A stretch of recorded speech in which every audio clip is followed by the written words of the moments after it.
1 year after U.S. President Barack Obama assumed the office and ordered the closure of the U.S. military prison at Guantanamo Bay, the detention facility is still operating.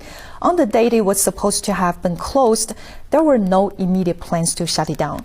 Mike Patterson takes a closer look.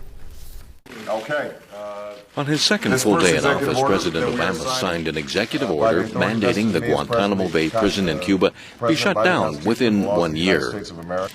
In order to effect the appropriate disposition of individuals currently detained by the Department of Defense at Guantanamo, and promptly to close the detention facility at Guantanamo consistent with the national security and foreign policy interests of the United States and the interests of justice, I hereby order.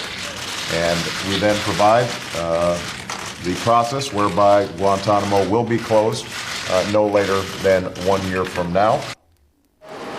But a full year later, the prison still houses 196 detainees. The Obama administration is striving to close the facility despite criticism by Republican lawmakers who worry former detainees of the prison will return to the battlefield. The president won't meet the deadline he laid out a year ago, but the president, his national security team, our generals in Iraq and Afghanistan understand the support for al-Qaeda that Guantanamo provides them in recruiting, in attracting those that seek to do us harm. To keep the American people safe, the president pledged to close Guantanamo Bay, and he'll do that. The Obama administration plans to move them to a prison in Illinois, but Congress has refused to fund the transfer of any Guantanamo detainees to U.S. prisons, and foreign countries are reluctant to accept them. But there has been some progress on Guantanamo.